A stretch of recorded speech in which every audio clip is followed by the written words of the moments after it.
नमस्कार, मैं हूं दानिश वारसी। आप देख रहे हैं STNW टीवी। आइए सबसे पहले रुख करते हैं आज की सुर्खियों का। चौड़ीकरण की जद में आ रही दुकानों को बचाने के लिए व्यापारियों ने सौंपा DM को ज्ञापन।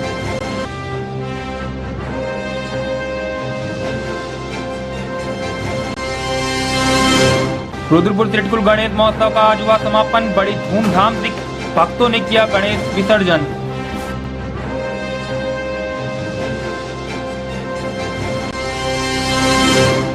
अपनी समस्त मांगों को लेकर इंकलाबी मजदूर केंद्र के लोगों ने किया कलेक्ट्रेट में धरना प्रदर्शन।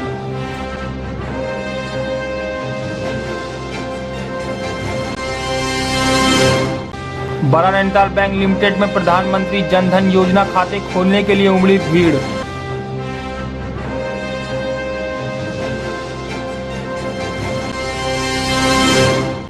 अतिक्रमण की जद में आ रही रोडवेज के सामने की दुकानों के बचाव के लिए आज सभी व्यापारी एकजुट हुए।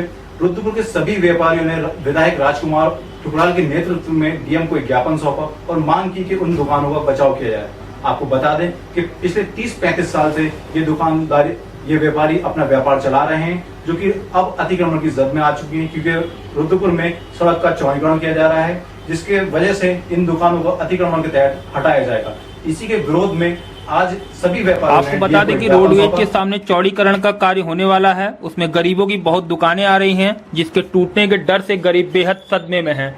उनका कहना है इन्हीं दुकानों से उनकी रोजी रोटी चलती है। अगर दुकानें टूटती हैं तो उनका क्या होगा। इसी मुद्दे को लेकर आज व्यापारियों ने कलेक्ट्रेट परिसर में DM से मुलाकात की और इस पर रोक लगाने की मांग की। साथ ही इस पूरे मुद्दे पर विधायक राजकुमार ठुकराल भी मौजूद रहे। मानक के अनुसार जो 10 मीटर जो ले रखे हैं मेन रोड से 10 मीटर पे जो दुकानदार उसके दायरे में आता है उनको ठीक है हटाया जाए, मगर उनको बसाने की भी जगह दिया जाए, उनको हटाया मत जाए, क्योंकि 30-35 साल से वो वहाँ पर गुजारा कर रहे हैं। बाकी जो है रामलीला ग्राउंड के सामने इतनी चौड़ी जगह है, जहाँ पर एडजस्टमेंट होता है उसे बढ़ा करके ही उत्तर साइड में ले जाया जाए और रोड को चौड़ीकरण साफ सुथरा बनाया जाए, जिससे कोई किसी को आने जाने में असुविधा नहीं हो। वहाँ पर जो एक्सीडेंट होता है, किसी के घर के एक ही औलाद होता है, मर जाता है, उनके दिल से पूछो ये क्या गुजरता है। वर्तमान में जिला प्रशासन किच्छा बाईपास रोड और काशीपुर बाईपास रोड का चौड़ीकरण करना चाहता है। तो फिलहाल इन लोगों ने मिड वैल्यू से किच्छा बाईपास रोड पर 10 मीटर की परिधि रखी है। तो 10 मीटर की परिधि में महत्वपूर्ण स्थान बच रहे हैं, जिसका मैंने जिला प्रशासन का धन्यवाद भी दिया है। और अब मेन समस्या आ गई, दीनदयाल उपाध्याय चौक पर जो खोखे वाले हैं वो ना उजाड़े जाएं। तो लगभग 90% खोखे वाले 10 मीटर की परिधि में बच रहे हैं। जो उजड़ रहे हैं उनके लिए जिला प्रशासन से कहा गया आज कि वैकल्पिक व्यवस्था के रूप में उनको अन्यत्र स्थान पर रोजगार के लिए बसाया जाए।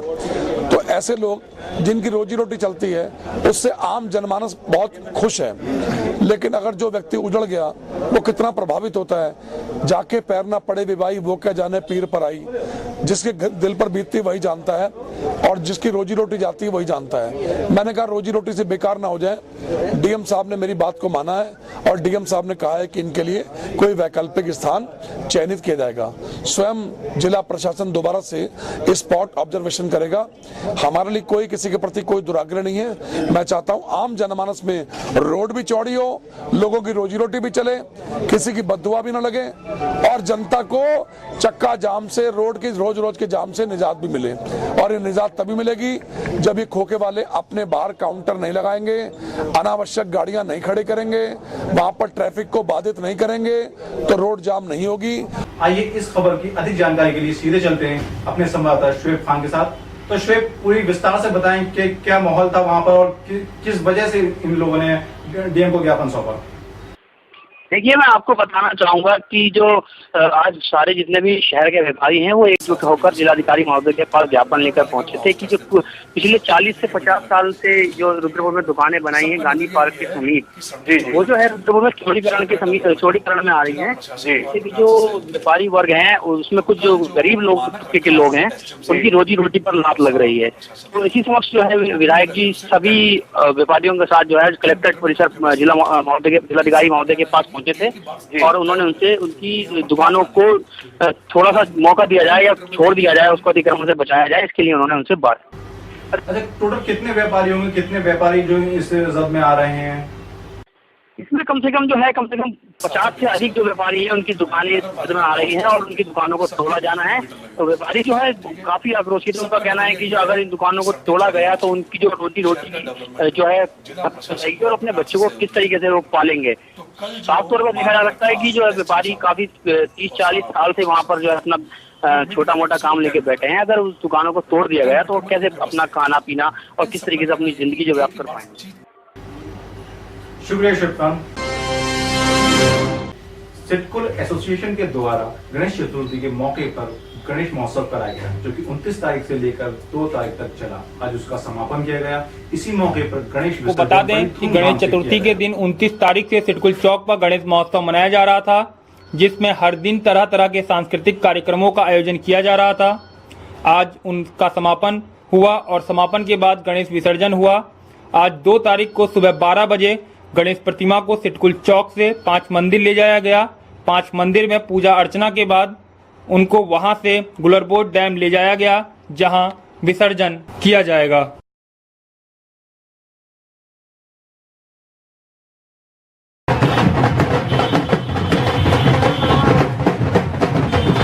आइए सीधा रुख करते हैं मोहित भट्ट का, जो कि मौजूद हैं। मोहित भट्ट, हमें बताएं कि आज क्या प्रोग्राम था और किस तरीके से गणेश महोत्सव हुआ।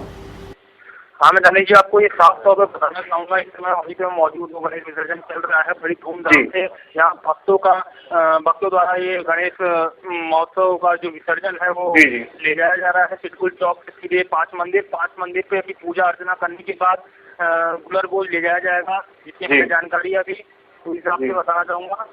29 तारीख से प्रोग्राम चालू हुआ था। यहाँ पे 5 दिन का प्रोग्राम था, जिसका कल विसर्जन हुआ, समापन हुआ। उसके बाद आज विसर्जन के लिए ले जा रहे हैं। जी, तो ये पूरा कार्यक्रम था गणेश महोत्सव में? किस तरीके का आपने देखे प्रोग्राम नजर आएंगे, और आज गणेश विसर्जन हो रहा है तो उसमें किस तरह की भीड़ और किस तरह के श्रद्धालुओं में एक जोश नया देखने को मिलता है, तो उसके बारे में थोड़ा डिटेल से बताएं। हाँ, मैं बताना चाहूंगा यहाँ पे जो सांस्कृतिक कार्यक्रम चल रहे थे बड़े ही धूमधाम से यहाँ पे दर्शक आ रहे थे और बहुत ही भीड़ यहाँ पे मौजूद थी।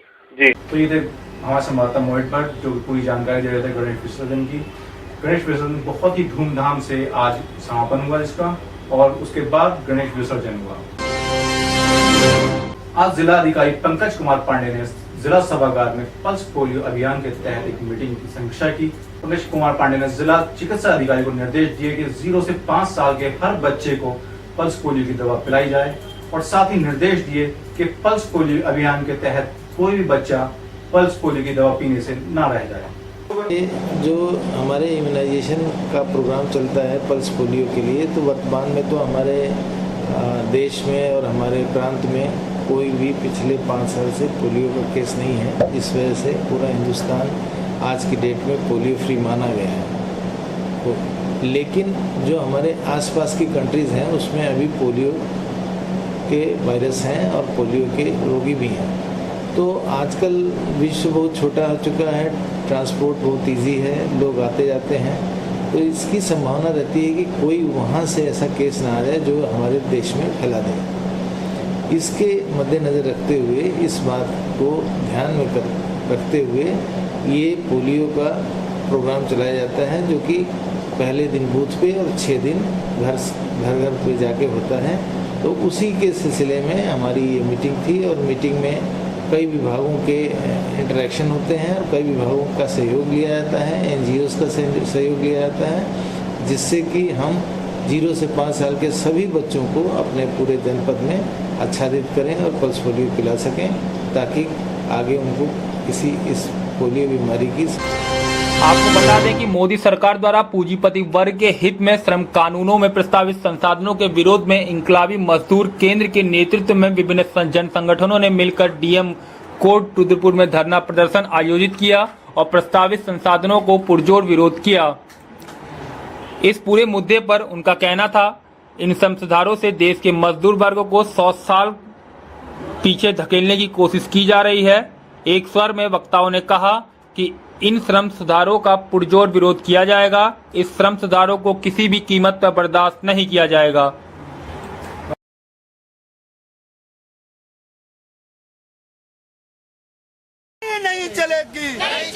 हमारी मुख्य मांगें बनती हैं जो क्या कहते हैं मजदूर विरोधी संशोधन पेश कर रखे हैं तो उनको वापस ले सरकार। और दूसरा, क्योंकि श्रम कानूनों का उल्लंघन हो रहा है उनका सख्ती से पालन हो।